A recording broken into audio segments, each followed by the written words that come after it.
What will you do specifically if Trump wins the election? Will you change your business model if he does put a 35% tariff on cars?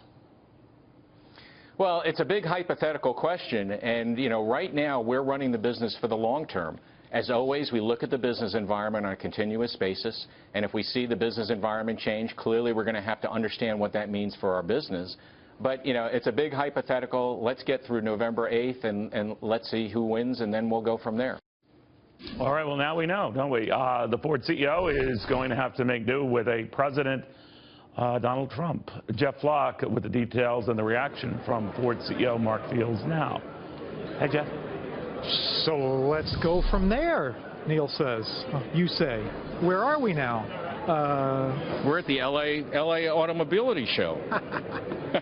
So plans have drastically changed because you've reassessed everything? Did you vote for him, by the way, Donald Trump? My vote stays private.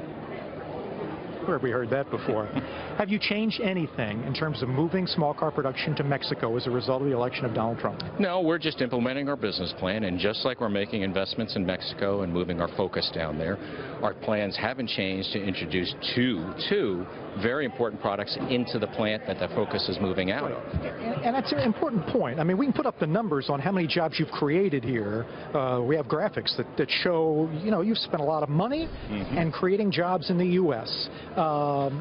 You're going to replace the jobs that are at those plants with new vehicles. Correct. Zero impact on jobs. And, we've created over 28,000 jobs, Jeff, since 2011, and we've invested over $12 billion. I mean, we are the largest manufacturer of vehicles in the country and the largest employers of hourly workers in the car industry. I was going to say, we've got those numbers, too, and you have outstrip GM. You have more people employed U.S. than they do. Absolutely. Now listen, we're a multinational company, but our home is here in the U.S. In North America, the majority of our capital expenditures, our research is done here. And just like we're investing in Mexico, we've been there for 90 years. We're investing here in the U.S. But riddle me this. If you get a 35% tariff put on imports to the U.S., what does that do? Do you have to change your plan? Well, I think we're always looking at the business environment, but now that the election is over, President-elect Trump, as well as the newly elected Congress, is going to focus on governing. And I have a lot of hope that at the end of the day, we all share the right policies we put in place because we all share the same goal. We want a healthy and vibrant U.S. economy. Obviously, it's a NAFTA.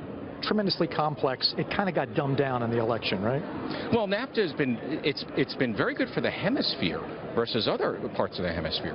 And when you look at NAFTA, you look at the production and the supply chains. They're deeply integrated between the three countries, and they support a lot of American jobs. Other stuff, Trump presidency, in terms of impact. Economy, stock market's gone crazy, is positive?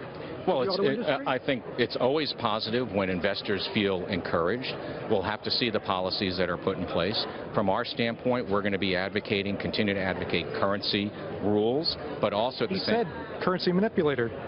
Label China. You support them. We believe in free and fair trade, and also at the same time, we're advocating for fuel economy regulation that's aligned with market realities. He's more sympathetic to that than the administration you've got now. We'll have to see. What he said on the campaign trail seems to go in that direction. But we just want to be very consistent as a company. What are our policy priorities? Speaking of fuel economy, fuel prices low. You sell big, expensive cars now. Donald Trump figures to help that, right? I mean, drill, baby, drill. Well, we'll see what policies come out. But, right now, when you look at supply and demand, the prices are low. But even with prices low, Jeff, I mean, consumers have short memories. They remember $4 and $5 gallon gas. So they want great fuel economy, and that's what we're aiming to do. Last point. You unveiled a big new vehicle last night, Ford EcoSport. It was DJ Khaled, who personally I never freaking heard of. All right. You pronounced his name right. I'm very impressed. My daughters know who it is. On Snapchat, this vehicle, built, though, it's a global car. It's going to be built in India primarily, right? Yeah, the EcoSport's been in the market for a number of years. It's very successful. We're going to import it in for India, and it's just like what we do with, for example, in Chicago with our Explorer. We export to over 100 different nations. Has he, though, Donald Trump, poisoned the well at all in terms of, because he hit you so hard on the campaign trail? Didn't hit GM. Other people build cars in Mexico, right? Do you feel like you got a raw deal there? Well, listen, the election is over. Listen, at the end of the day, I think Ford should be held up as an example. A company that is always innovating, a company that didn't take taxpayer assistance, a company that is always looking towards the future and how we can support our home market. And we'll just continue to do that going forward. Speaking of the future, I'll leave you with this, Neil. Take a look at this. This is something that Ford has just come up with. This goes in the back of your car.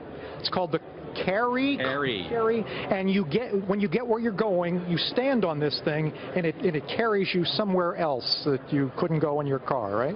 This is all about personal mobility, right? And we have our great cars and trucks, but when you're in a city and you want to go the last mile, how about having something that will allow you to get through that and allow you to park your car? And Neil, I would give about a week's pay to see you drive around on this little vehicle right here. Week's pay. Well, not much for you, but it looks like a Roomba, like it vacuums, but maybe I could be wrong. I could be wrong. All right. Thank you, Jeff. Neil says it looks like a vacuum. Yeah. Well, it comes in a platinum version, too. Well, there you go. For Neil. I am impressed. All right, guys, thank you both very, very much. By the way, as if to rub salt in the wound, the 45th President of the United States, when he assumes office, is going to be riding in a reconfigured presidential limousine called the Beast. It's a Cadillac. It's made by GM.